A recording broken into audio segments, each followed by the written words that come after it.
Hey, I'm Ziv Shalev, and this is On the Journey. Every week on the journey explores the intersections of wellness, spiritual inquiry, mental health, personal growth, and purposeful living through the eyes of the people we interview. Wasim, I'd love to hear about your journey. Absolutely, well, Ziv, it's a pleasure to meet you. First of all, thank you very much for having me on this interview with you. It's great to be part of it. And yeah, I mean, for me personally, my journey started, I'd say, around about 12 years ago. To be honest, the whole journey into coaching. So I started as a psychology graduate. I knew from an early age I was fascinated by human behavior. Things that really triggered my curiosity were, why do we do what we do?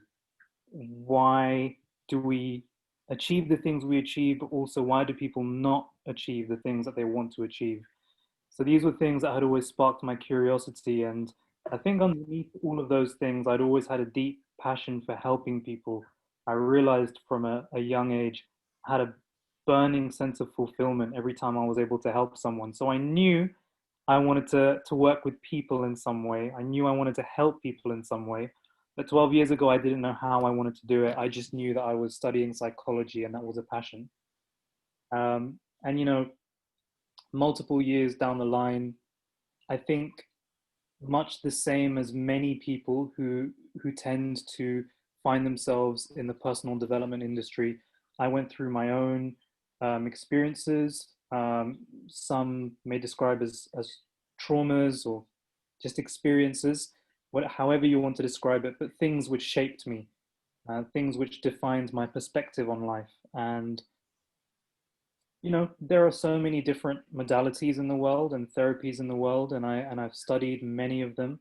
And out of all of them, I ended up studying life coaching as well. And life coaching and success coaching was really the practice that resonated with me the most. And so when I say life and success coaching, I'm talking about people like Tony Robbins, people like Kane Ramsey, who's a mentor of mine. And so that was really my journey in a nutshell. It was from a spark to some academic studying, life experiences, and guided me towards life coaching. And here I am today as a success coach myself. Wonderful, Wasim, wonderful. So, success coach, I think the word success is so, like, there's so many association and connotation with this word success. What does it mean? How do you know what does it mean, and then how do you achieve it? So what does it mean to be a success coach? I think for me, so if we just take the word success, for me, success equals being happy. And we today, I think as a society, we're so conscious about so many different things, which really are like external validators of what we think are going to create some form of happiness in us. So many of us are focused on things like our finances and our wealth, or our material goods. Um, having the big house, having a fancy car, having this many followers on Instagram, for example. These are all kind of the externals that so many people in today's society think of when they think of happiness. Whereas what I'm trying to reach out and portray in my message is that the happiness is already there. It already exists. Whether you have the fancy car, house, followers or not, whatever it is, the happiness is already there inside of you.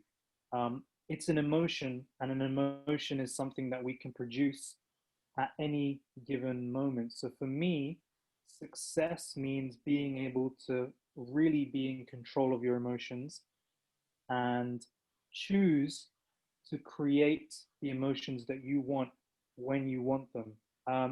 And so that's one big version of success for me. It's being happy.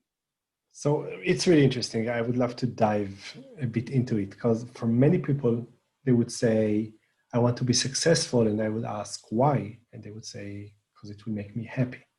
Mm. And you say, hey, success means happiness. So for me, to being successful is to be happy and not something that I need to achieve in order to be happy. And maybe my Yeah. question is, why not happiness coach? Why do we need the success? Why do we need this word? And that's a great question. Why not happiness coach? In fact, I've heard of that. I've heard people, calling themselves or branding it as a happiness coach. And so yeah, you're right. Why not? And I'd like to flip that. Lots of people say, I'd like to be successful because it will make me happy.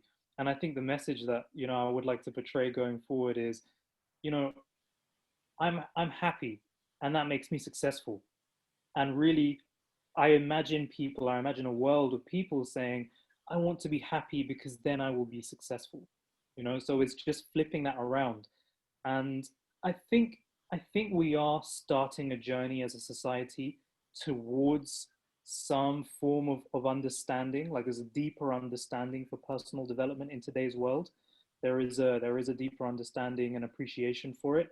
And you can see it by the way, as you've said, people call themselves happiness coaches.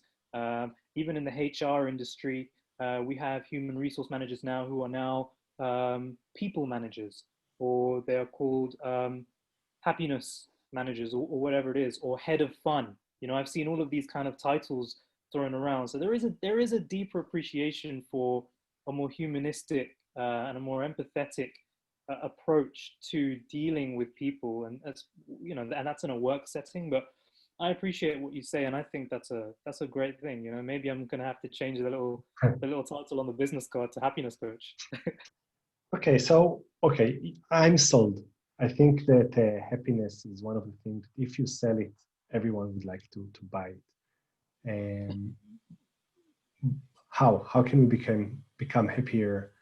What is I know it's a complex question, and there are many things that we can and should do. But if you can choose one thing, like from all the things, one thing, what would it be that will make us happier?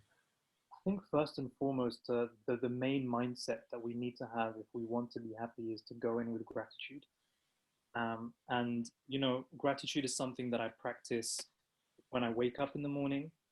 If I feel low in the middle of the day, which by the way happens to everyone, just because someone's a coach doesn't mean they're never going to feel low. And it's practicing that gratitude, having that a deep appreciation for everything that you currently have. Um, the relationships that you have, or the things that you have experienced, or the things that you are able to wake up to, even the small things, like the roof over our head, the food, the drink, all of that stuff. So I think one of the main key ingredients is gratitude. And it's one of these things which is never it's the old adage that goes around in the personal development industry is, oh, this isn't taught in school. We're going to teach you the stuff that wasn't taught in school. And as cliche as it's become, it's the truth. If if from a young age loads of us were taught first thing in the morning, amongst all of your other things, is to just practice some gratitude for 5 minutes or for 10 minutes, I think that would seriously impact the levels of happiness that we feel on a day-to-day basis. So that's the first thing. I think gratitude is the first thing. So I want to tap into it for a second. I would love to hear the second thing. I'm curious already, Yeah, but yeah. what you say is like, it's in a way, it's counterintuitive. You say, for us to be happier, we need to be happy for what we already have. Mm, absolutely, yeah. Appreciate what you already have, be happy with what you have, and it itself will make you even happier. 100%. Yeah. And there are so many levels to gratitude, because when you begin practicing gratitude, I think in the beginning, when I started practicing gratitude a few years ago, it was very surface level. It was, I'm thankful for the roof over my head, I'm thankful for my job, I'm thankful for my car, this and that. And so it was very surface level, very kind of material gratitude. But the more I practiced it, the more I found myself learning about gratitude, the more I found myself saying things like, I'm grateful for the past experiences I have had, which may have hurt me at the time, but have shaped me today. Because if not for those, I would not be where I am today. So there are so many levels to gratitude. The more you practice it, the more you allow yourself time to invest in it, you find that you unlock levels of happiness in you which were made years ago, which you are unlocking in the moment, which could have happened a long time ago. So it's amazing. Hmm, definitely. Definitely. Powerful tool. I'm grateful Absolutely. that you talked about it. Okay, and you were about to say about another. Yeah, so look, if we're talking about like how do we be happy, and we've spoken about gratitude. One thing that I teach to my students, my clients, are the neuro associations that we make with things that we perceive as pleasurable and things that we perceive as painful. And so every single day we are making decisions based on what we think we're going to get pleasure from, and based on what we believe is going to lead us to feeling a sensation of pain, whether that's heartache, misery, sadness, or anger, and we will move away from these things. And so if we really want to understand how do we make ourselves happy, what we really should try and understand is, okay, what are our beliefs about the world? What are the things that we value in the world? But then what are the decisions we're making on a day-to-day basis that are going to lead us to experiencing pleasurable sensations like happiness, or the things that are going to lead us to having painful experiences like sadness and anger, and then learning how to control those, learning how to rewire what we associate with pleasure, rewire what we associate with pain. And I'll give you a very quick example. Someone who wants to lose weight, for example, may have just not gone to the gym for so long because they've been associating the gym with pain, with taking up too much time, with being something which they're scared to do. And so there's so much pain associated with the gym and with losing weight, and that's why they make the decision to do anything and everything but lose weight. But if we can control the association we have with losing weight, with the gym, and find ways to change it into pleasurable associations at a neurological level, we can rewire ourselves internally to start looking at the gym, at losing weight in a pleasurable way. Because as humans, we do anything to move into pleasure, and we will do absolutely anything to move away from pain. So once we can harness these factors, pain and pleasure, and use them to our advantage, we can move towards happiness all the time. And so that's a core fundamental of what I teach. And that's amazing, Waseem. And it was a real pleasure to talk with you and interview you. For sure, it rewired my brain in a pleasurable way. Fantastic. I really want to thank you for your time, experience, and knowledge. Thank you, Waseem. Thank you so much, sir.